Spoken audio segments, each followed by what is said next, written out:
Greetings and salutations, people of the internet. I'm Eviscerator Mark II, and welcome back to Amnesia: The Dark Descent.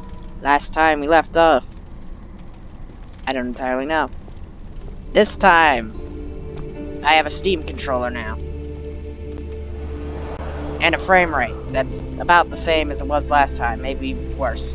Who knows? Who cares? But yeah, I have a Steam controller now, so this should be fun. This will probably be the first video to go out of me using the Steam controller, because the Half-Life video hasn't gone... There's still the one more Half-Life video in between this and that. This also would have gone up when that Half-Life video was going to go up, but I had to re-record, so instead I had to set up a second Half-Life video. But yeah, this and Half-Life are going to be alternating a bit. His frame rate's going to be altering a bit. Let's head to the study. The thin, cold mist brushed his face as he stepped outside. London weather could be cruel, but it was the kind of cruelty he could handle. Interesting. You know what else is cruel? That loading screen. It went on for a full minute. Now, so what do we do here? That is the question of 1,000 lifetimes. For one, we grab the tinderbox. Second, I don't know, do that, just because we can. Third, okay, so, crouch. I found a crouch button.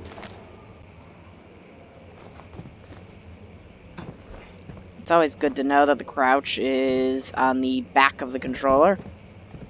What is this then? What is the other one used for?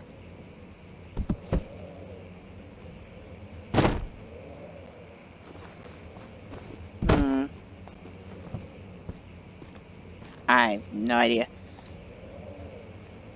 Other one doesn't seem to be used for anything, which is odd to say the least. Speaking of, we should do this real quick. There we go, perfect. So I have some light. Use some tinder boxes every now and again, so we have more light. And we got ourselves a note. To my most trusted servant friend, Joanna Wire. The most remarkable thing happened as I was traveling through the Prussian woods this summer.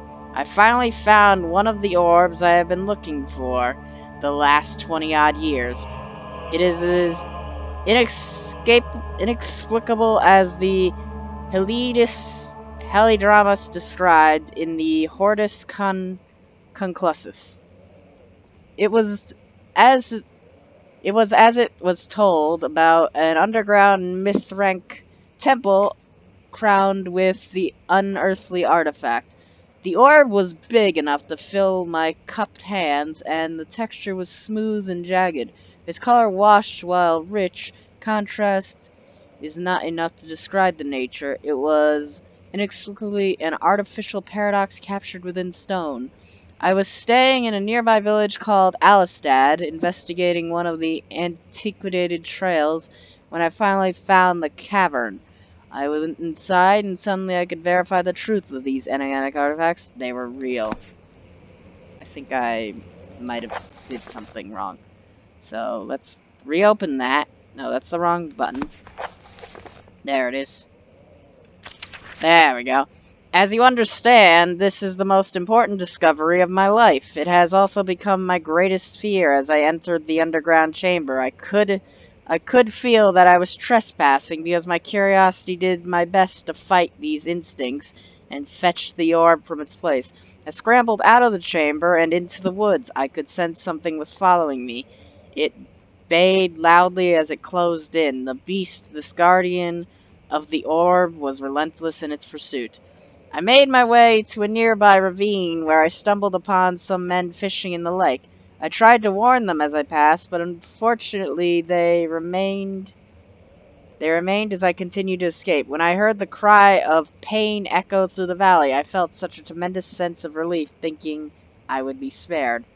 Suddenly, a blue shimmering light engulfed me, and the colors of the forest were washed away before my eyes. I kept running through the bleak surroundings. The trees had turned charcoal. Black with leaves of cinder, the ground covered in a murky water, I pressed on through the drenched land as the glowing ember gave way to the rising wind and raised me. I could hear the pleading screams in the distance as I joined in as pain and fear overtook me. I fell to the ground, gasping for air. This certainly must sound strange, but I have been carried miles away across the Alps to a grassy field outside of Genoa. The Guardian had taken the orb from me, but still, until this day, I fear its return.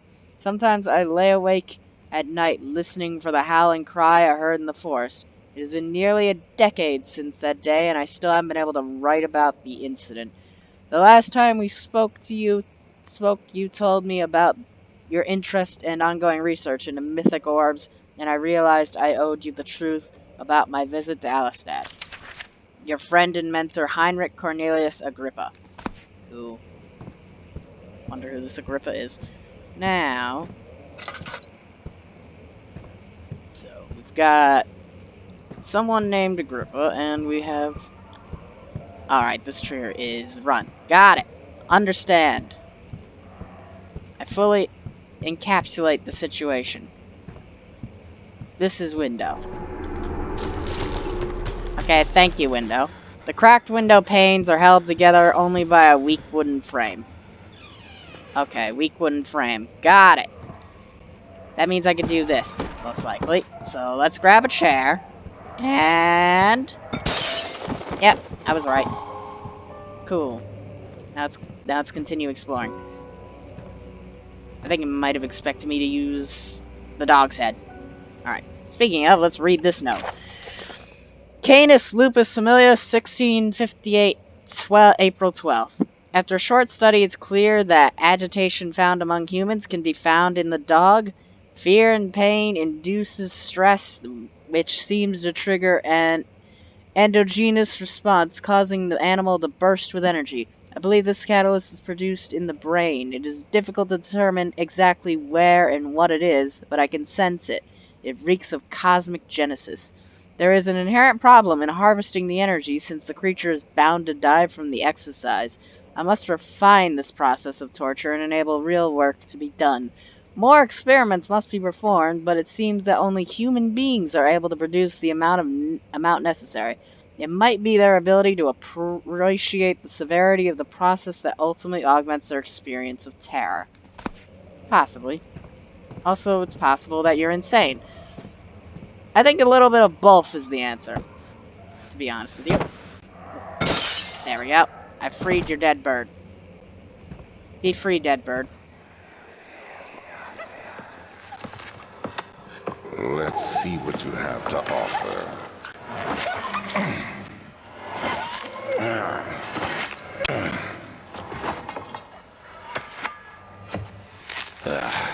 What a mess.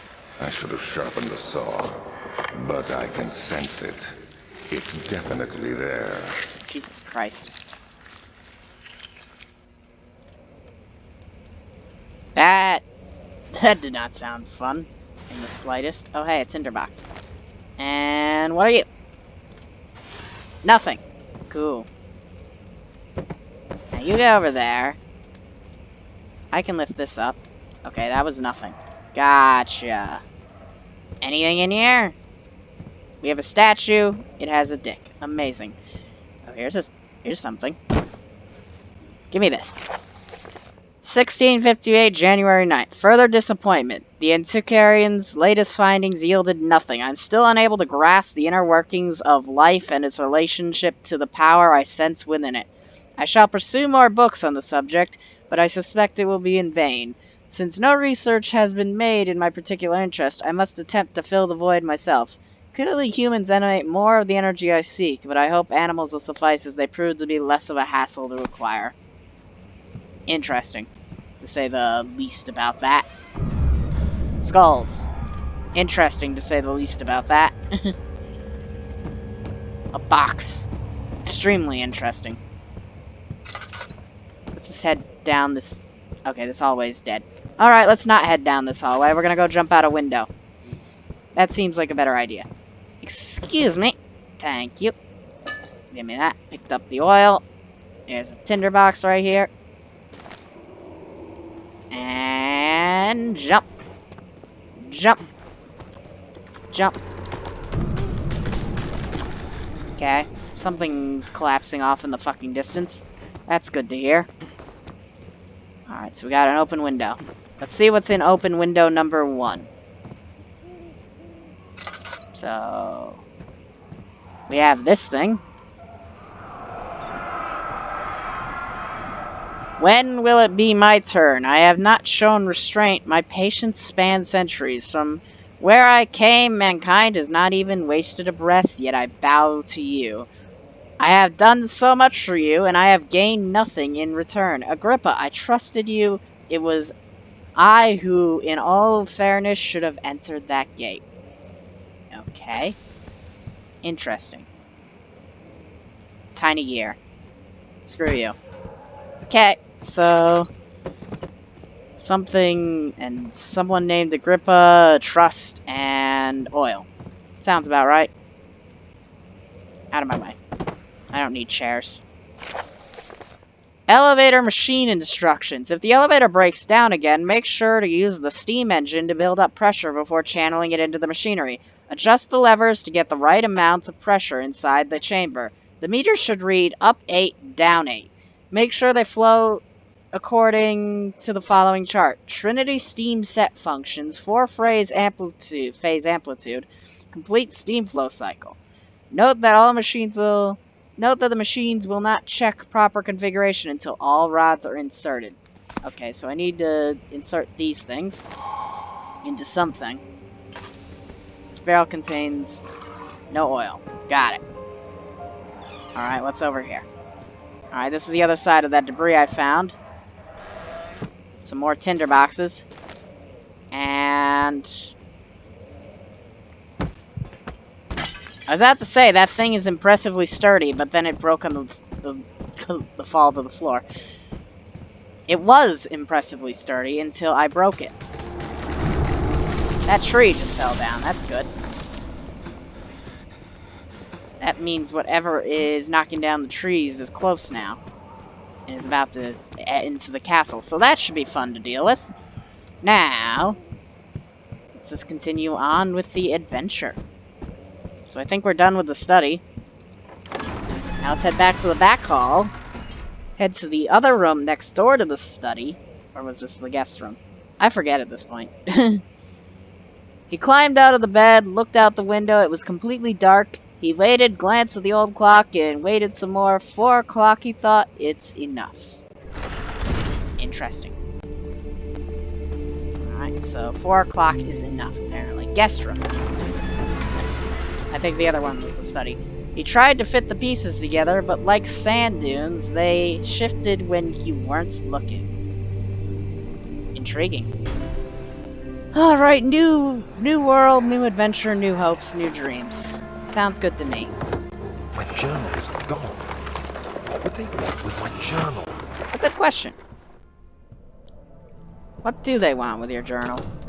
Alright, the door is stuck due to a broken lock. Got it. Alright, here's another note. 2nd of July, 1839. I received a letter today from the Algerian governor's office disclosing the fate of Herbert's expedition. About a week after my departure, Abdullah, one of the men traveling with us, returned from the desert. He was badly injured, as if maimed by a lion. The man rambled deliriously about the expedition being attacked by something horrible. The French quickly dispatched a search party to look for the expedition. After searching for days, they found the camp abandoned without any trace of Herbert or his men. Tomorrow, I'll retrieve the things they recovered from Herbert's tent at the customs house. I don't know what to make of it, but I'm worried for him. Yeah, it's a good idea to be worried, by the sounds of it. Because that didn't sound like anything good happened. You know? Alright, so... anything in there? Nope, nothing in there. Alright, so this one hasn't been opened yet. Okay, that one is... nothing's in that one. Got it. found a crowbar. Alright, so let's grab ourselves a crowbar. Give me that crowbar. Let me bend down, and we can pick that up. Sweet. Got ourselves another note. 3rd of July, 1839. Today I picked up Herbert's things at the customs house. I dug through the trove of documents he had carried and found a log detailing the expedition. The nature of this text ranged from quick notes to colourful accounts of transpired events. I skimmed the pages, trying to figure out what might have happened. May 17th, the day I was trapped inside the orb chamber, Herbert dryly states, "Recovered Dainel after 1 hour of entrapment." This confused me greatly. I was suffocating within minutes. How could I have lasted an hour? I continued reading the peculiar text. Herbert states his facts without judgment or passion, but suddenly I could read frustration into his text. He pushed his men to investigate the underground tomb, an effort which seems to have strained the minds of his men.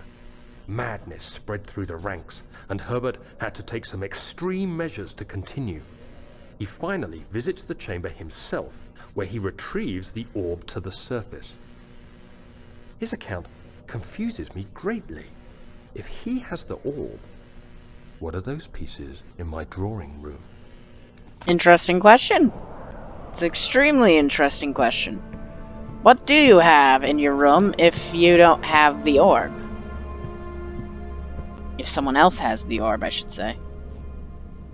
Oh, that's a taxidermied rabbit. Got it. I'm like, what is this? Oh, that's a taxidermied rabbit. Cool. Give me that. Give me this. And open. Sweet. Just close this behind me. Please, let it be here. Alright, cool. So... oh, that's the wrong button. Let's see what the memento says. An important key is hidden in the guest room. Okay. Good memento. So there's something hidden in the guest room then. Give me this. Thank you. Okay, I can't pull that out, but I can pull the other one out. Got it. So let's grab this. 4th of July, 1839. Happy 4th of July. It's done. The orb is assembled. I was awakened by an exhausting nightmare. Shaking and sweating, I retired to the drawing room with a cup of tea. The relic pieces lay spread across the table as I'd left them, but somehow I knew how it was supposed to be. I fetched the tar, which I had prepared to fix the pieces together, and without fault I joined them, producing the orb I remembered so clearly. The tar proved unnecessary. It was pushed out from the joining pieces as they merged on their own, with no adhesive. The ancient stone relic now rests on my table. Its immaculate surface and perfect shape could have been molded by a factory. This is all too strange. Sounds very strange indeed, yeah. Alright, so...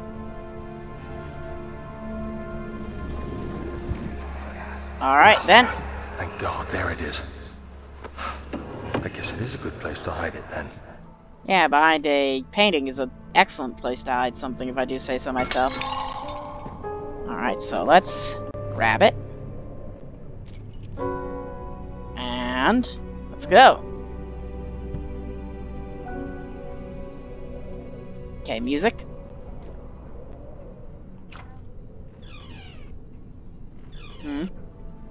Alright then. At least it's safe.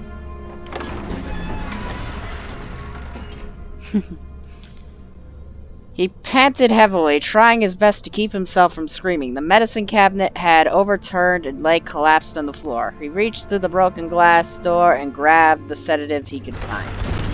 Any sedative he could find. Interesting. I wonder the story behind that ordeal. Let's just continue on. And continue on. That's basically all there is to say about that. Continuing on. Storage. He flipped through the book of monarchs looking for etchings and counted 9 different kings from all over Europe had been depicted with an orb resting in their hands. Interesting. And with that, I think I'm going to end the episode here. I know it's a little shorter than my usual thing, but I feel I should go for a little shorter, because why not? But yeah, thank you so much for watching. I've been Eviscerator Mark II. This has been Amnesia: The Dark Descent. Be sure to like the video if you enjoyed, dislike if you didn't, subscribe if you want to see more, check the description down below to see where other places you can find me. I announce basically everything on Twitter, and there's other sites I'm on that I don't use as much, but they do exist. Be sure to share the video and comment down below what you think. Again, I've been Eviscerator Mark II. This has been Amnesia: The Dark Descent. Have a nice day.